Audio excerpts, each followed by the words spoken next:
Біздің өзімізді қоршаған табиғаттың әдемілігі мен сан алуандығын күн сайын көруге бойымыз үйреніп кеткен. Ол жануарлар мен өсімдіктердің миллиондаған түрін тудырды. Дегенмен осылардың біразына қауіп төніп тұр. Олардың жер бетінен жоғалып кетуі әбден мүмкін. Мұндай үрдіс бұрын да болған. Соңғы 500 жылда біз өсімдіктер мен жануарлар әлеміндегі 850 түрден айырылдық. Ал қызыл кітап сирек кездесетін түрлердің жоғалып кету мәселелеріне назар аударту үшін жасалынған.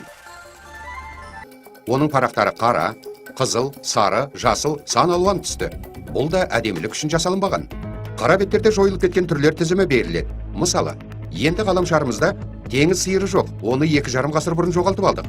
Қызыл беттерде жойылу қаупі бар жануарлар мен өсімдіктер тізімі беріледі. Ғалымдардың болжамы бойынша жуық арада ілбіс немесе қар барысы секілді жануарлар әлемінің бір өкілін жоғалтып алу қаупінде тұрмыз. Биік тауларды мекен ететін осы бір әдемі жануарды тірі табиғатта кездестіру мүмкін емес. Олардың қалған санын ешкім білмейді. Браконьерлерді оның әдемі терісі қызықтырады. Уссури жолбарысы да жойылу қаупі алдында. Олардың бар әлемдегі саны 6 мыңдай ғана. Оны аулауға тыйым салынған. Қытайда уссури жолбарысын өлтірген браконьерге өлім жазасы кесіледі. Қызыл кітаптың сары беттерінде саны тез азайып бара жатқан жануарлар мен өсімдіктер әлемінің өкілдерінің тізімі берілген. Мысалы, ақ аюлар немесе қоқиғаздар. Ақ беттерінде қашанда саны аз болып келген жануарлар тізімі берілген. Мысалы, көк кит. Сұр беттерінде зерттелмеген, тіршілік ету ортасына қол жеткізілмеген түрлер тізімі. Оған орасан зор жылан, анаконда жатады. Осы бір қауіпті бауырымен жорғалаушы да қызыл кітапқа енгізілген. Қызыл кітапта жасыл беттерде бар. Бұл ғалымдар мен жабайы табиғатты қорғаушылардың мақтанышы мен үлкен жеңісі. Онда жойылып кету қаупінен аман қалған түрлер енгізілген.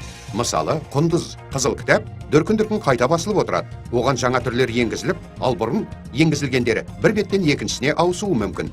Мысалы, сарыдан қызылға ауысатындар саны жылдам төмендеді. Немесе керісінше, қалпына келтіруге мүмкіндік болғандар жасылға ауысатындар саны артты. Халықаралық қызыл кітаптың соңғы нұсқасына сүтқоректілердің 305 түрі мен тұқымдасы, 258 құс, 98 бауырымен жорғалаушы, 40 қосмекенді, балықтардың 193 түрі мен тұқымдасы енгізілген. Бір елдің экология қоршаған орта және бағалы түрлерді сақтау жөніндегі өзі шығаратын қызыл кітабы болады.